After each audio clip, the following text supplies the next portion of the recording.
మాటల తూటాలు పేలాయి. మాజీ సీఎం కేసీఆర్ కు ఓ హామీ ఇచ్చారు ముఖ్యమంత్రి రేవంత్ రెడ్డి.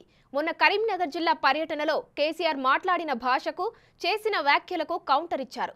వాళ్ళిద్దరి మాటకు మాట ఇప్పుడు చూద్దాం.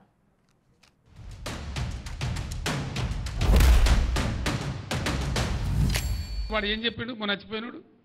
ఆ రెండు పిల్లల కింద ఉన్న ఇసుక కదిలి అవి కదిలినాయి అని చెప్పిండు. అంటే జరుగుతూనే ఉంటాయి, చాలా బారీలలో జరుగుతాయి, చాలా వాటిలలో జరుగుతాయి. మొన్న కదా గంగానదిలో నిన్నగాక మొన్న పేపర్లో ఫోటోలు వచ్చినాయి. గంగానది మీద బ్రిడ్జ్ కడతామంటే పటాన కూలిపోయింది. అక్కడ నదులలో ఇసుకలో జనరల్గా జరుగుతాయి. ఎవడో ఒక చిన్న ఇంజనీర్ లోపమో, ఒక మెయింటెనెన్స్ లోపమో, దానికి ఎంతో ప్రళయం బద్దలైనట్టుగా ఒకటే పని కట్టుకొని ఆడికి యాత్రలు పెట్టి మాత్రలు పెట్టి పెద్ద కథ చేసి ఇంకా ఇప్పటికి కూడా ఆ పిచ్చికాలంలో ఉన్నాయి కావాలి. అందులో ఏమైనా ఇంటికి దొరుకుతుందేమో, తోక దొరుకుతుందేమో, గుట్ట కడతామేమో అనే ఉద్దేశంతో ఓ పిచ్చి విఫల ప్రయత్నంలో ఉన్నారు తప్ప రైతాంగాన్ని ఆదుకోవాలి, మంచినీళ్ళకి బాధ వస్తుంది, రైతులను కాపాడాలనే ఆలోచన చేయలే. వృధాగా పారే నీళ్లను ఒక చిల్లర కుట్ర మనసులో పెట్టుకొని వదిలిపెట్టింది కాబట్టి పోయింది. ఇప్పుడు కూడా పొద్దున నేను మగ్దుంపూర్లో మాట్లాడినా.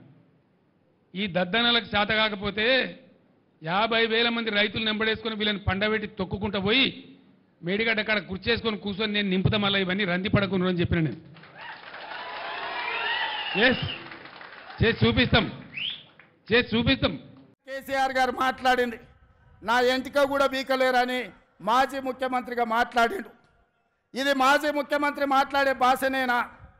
భాష గురించి, భావం గురించి, ప్రజా సమస్యల గురించి మాట్లాడే చంద్రశేఖర్ రావు 10 సంవత్సరాలు ఈ తెలంగాణ రాష్ట్రంని పట్టి పీడించి వేధించి దోసుకొని దోపిడి దొంగలాక అడవి పందుల్లాక తెలంగాణ రాష్ట్రాన్ని సర్వనాశనం చేసి 10 సంవత్సరాలలో 100 సంవత్సరాల విధ్వంసం చేసినావు.